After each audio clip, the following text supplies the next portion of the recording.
തിരുവനന്തപുരം കോർപ്പറേഷനിൽ ഡെപ്യൂട്ടി മേയറായി ആശാനാഥ് തിരഞ്ഞെടുക്കപ്പെട്ടു.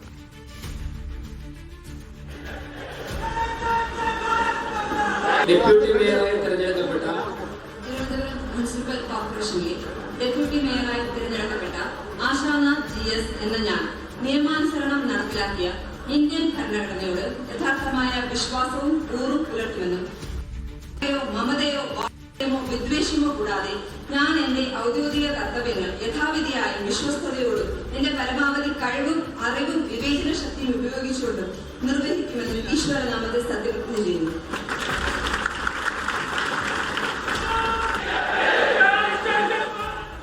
RB സനൂപ് ചേർന്ന് കൂടുതൽ വിശദാംശങ്ങൾ നൽകാനായി. സനൂപ്, എത്ര വോട്ടാണ് ആശാനാഥന് ലഭിച്ചത്? കൂടുതൽ വിശദാംശങ്ങൾ എന്തൊക്കെയാണ്? ജീന, 51 വോട്ടായിരുന്നു ആശാനാഥിനെ കിട്ടേണ്ടിയിരുന്നത്. പക്ഷെ 50 വോട്ടാണ് കിട്ടിയത്. ഒരു വോട്ട് അസാധുവായി പോയി. എന്നാലും ഈ ഭൂരിപക്ഷത്തിൽ ആശാനാഥ് തന്നെ ഡെപ്യൂട്ടി മേയറായി തെരഞ്ഞെടുത്തു.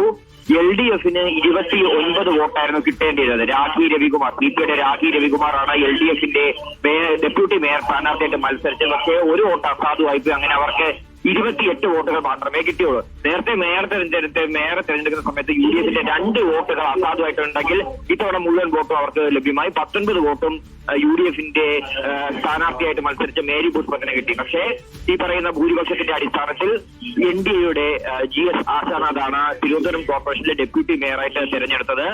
UDF-ന്റെ ഒരു വിമതൻ ഉണ്ടായിരുന്നു, സുധീഷ് കുമാർ, മൗണ്ട് കളവിൽ നിന്ന് മത്സരിച്ച് കൗൺസിലറായതാണ്. അദ്ദേഹം മേയർ തെരഞ്ഞെടുപ്പിലും പങ്കെടുത്തില്ല, ഡെപ്യൂട്ടി മേയർ തെരഞ്ഞെടുപ്പിലും പങ്കെടുത്തിട്ടില്ല. ജീന, ശരി. 50 വോട്ട് നേടിയ ആശാനാഥ് ഡെപ്യൂട്ടി മേയറായി തെരഞ്ഞെടുക്കപ്പെട്ടു. വിശദാംശങ്ങളാണ് തിരുവനന്തപുരത്ത് നിന്നും RB സനൂപ് നൽകിയത്.